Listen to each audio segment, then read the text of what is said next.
give it a moment. Okay.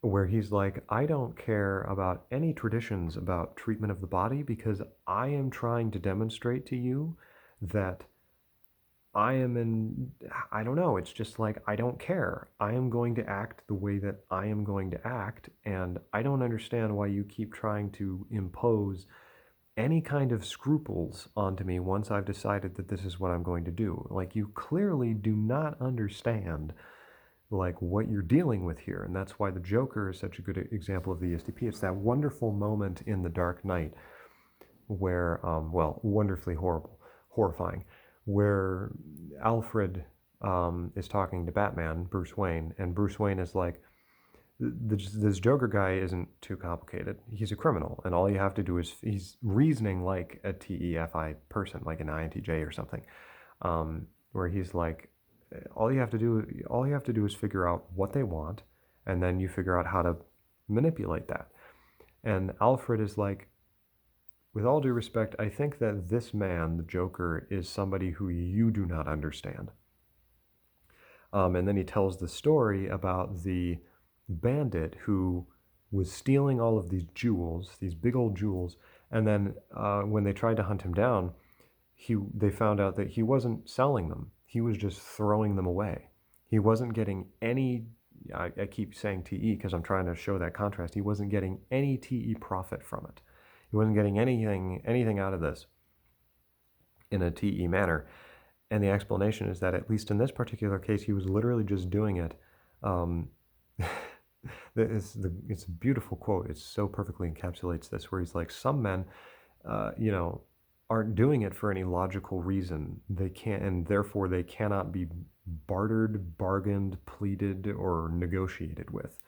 You cannot, negotiate quantities with them, because they are not after any quantities. They're after a philosophical principle. They're a force of nature. And in this case, the Joker just wants the world to burn. He's not after anything logical. And it's again demonstrated in that scene where he has a giant pile of money, and it's so beautiful in a terrible, terrible way, where he's like, where he's saying, I'm a man of simple tastes. I like kerosene and gasoline and dynamite and whatever, as he orders his henchmen, his implausibly loyal henchmen, by the way, because this is the ESTP fantasy, are pouring all this stuff, and then he just lights all of the mob money on fire. And he's like, and the best thing about kerosene and stuff, they're cheap, because it's like, I don't need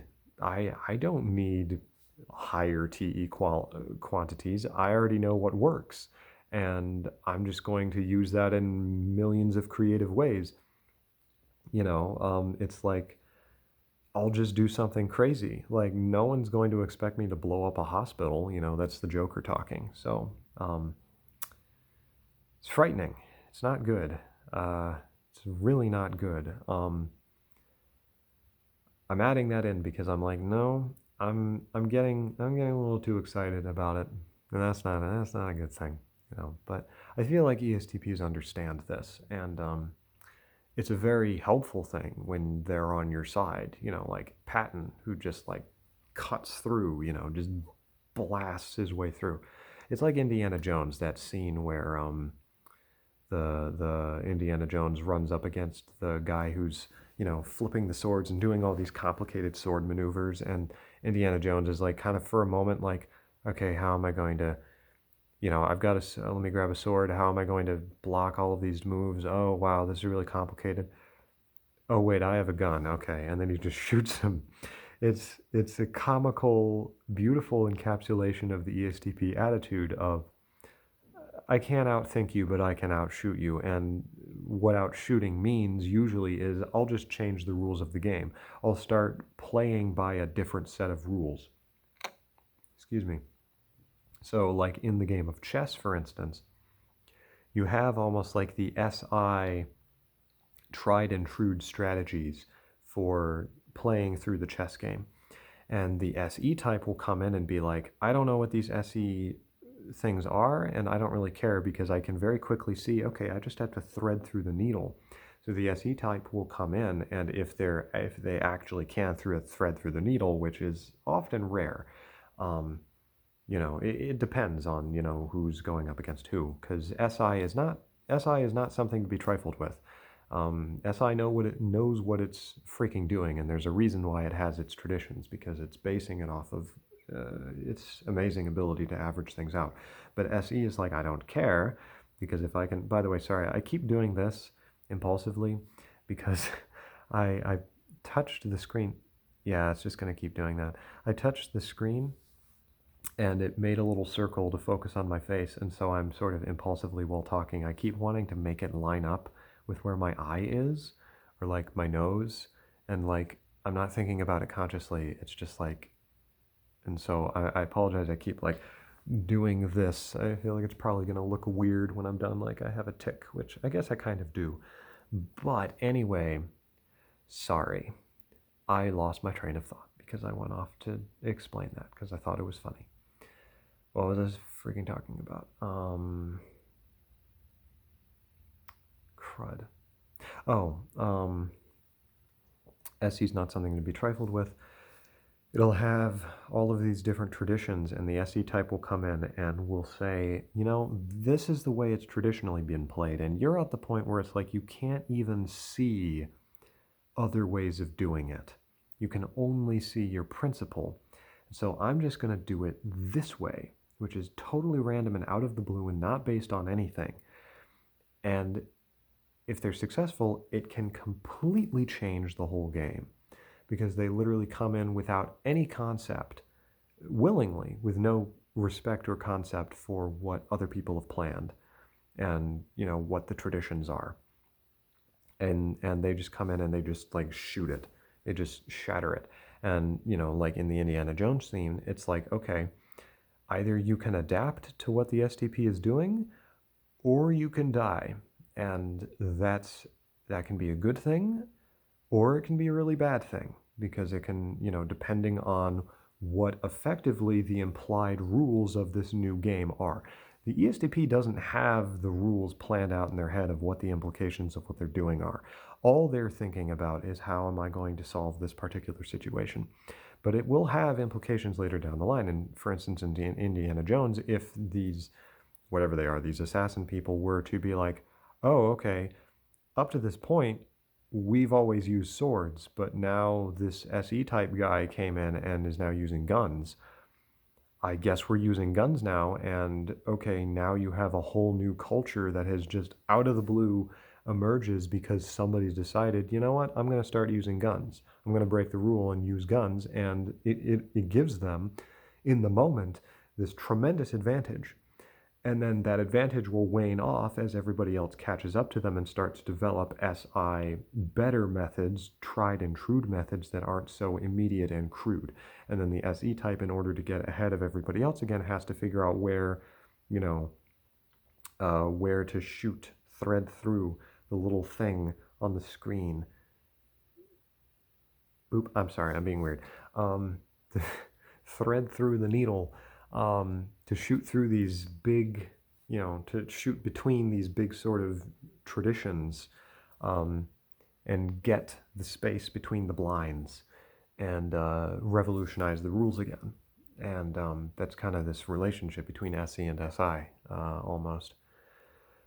So yeah, that felt more satisfying. I feel like I got more out that I wanted to in that last section.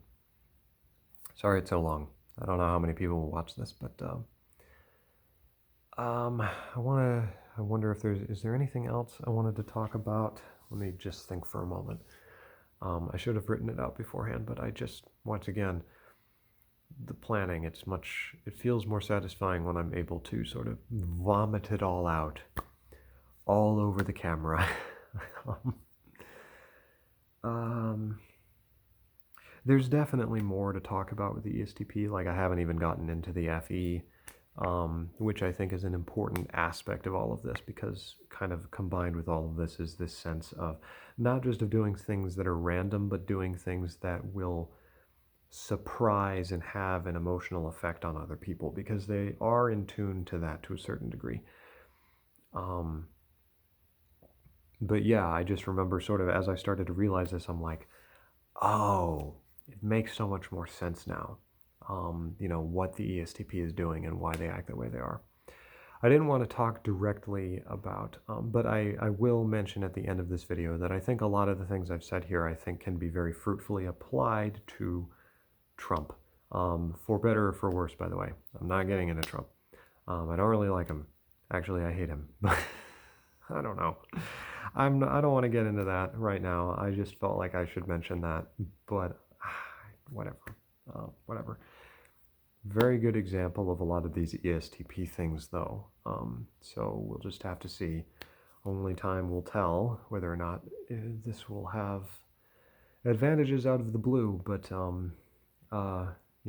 it should be pointed out because I don't want to romanticize, because my tendency is to romanticize some of the ESTP's randomness or impulsivity or breaking things apart, and that is not always an advantage because, by the way, once everybody, like in the Indiana Jones example, if everybody starts using guns, guns are nasty, and it changes the rules of the game, and it doesn't always change it for the better. It gives the ESTP a momentary advantage, but in the long run, you know, that's another story. So it's an interesting thing. That's, I think, why war is often a better venue for them, because the whole idea of war is you don't want it to be protracted. It shouldn't be the normal state. So you want somebody who is able to take advantage. But even then, I think I'll end with this, and this might be an odd thing to end on, but for those of you who are at all familiar, there's this interesting scene in the Book of Mormon where there's a figure named Moroni, who is a military general, who, by the way, is in the record, I think, appointed officially to this position at a very young age. So it's kind of this, you got this military prodigy kind of element to it, though it's unclear to what degree there was merit involved at the outset, or if there was like sort of traditional tribal nepotism going on or something. But in any case, he proved himself to indeed be a very capable commander at a young age.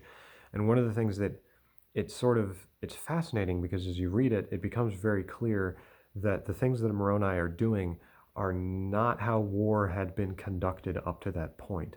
He just revolutionizes all of warfare by kind of essentially doing what is normally obvious, what is sort of right in front of everybody. Because up to that point, I think it's rather clear, and you see this in when you do studies of the societies of ancient America, and other places, is that in ancient times, especially with these tribal societies, warfare was very highly ritualized, and it was much more about you followed certain rules, and this sort of helped to cut down casualties. And some of this I don't know enough about to really be an authority to talk about, but I just think it's an interesting idea, the idea of ritualized warfare. And so like people aren't wearing armor because you're fighting man to man. And Moroni basically comes in and is like, yeah, I'm not doing that. I don't freaking care about your traditions. I don't care how long they've been around for. I'm going to have my people wear full like metal plate of armor, as much as they can reasonably have on their bodies. I'm going to fortify my cities and introduce siege warfare into how we conduct warfare, which had not really been there before. I'm going to dig big old pits. I'm going to have big old ramparts, and everybody, we're just going to hide out in our fortresses, lure them to us, and just shoot them from the walls. Completely different way of doing it up to that point, and in the short run, completely devastated the opposing side. But then over time, they did begin adapting and became as formidable. And it's like, okay, I guess you're going to have to revolutionize things again. So in the long run, it does have unpleasant consequences, because siege warfare ain't no fun. It is not. These were not, humane ways of fighting, but they were certainly effective in the time that what he was doing. So that's a good example of a lot of these things, is that kind of SE mentality. Okay, I've ranted long enough. Thank you for those of you who have watched through. I hope there were some interesting wisdom bits there for you, and I will see you in the next video when I get to it. I'm gonna keep trucking along with the book and coming up with my insights, and I hope y'all like it. Okay, I'm excited. All right, bye.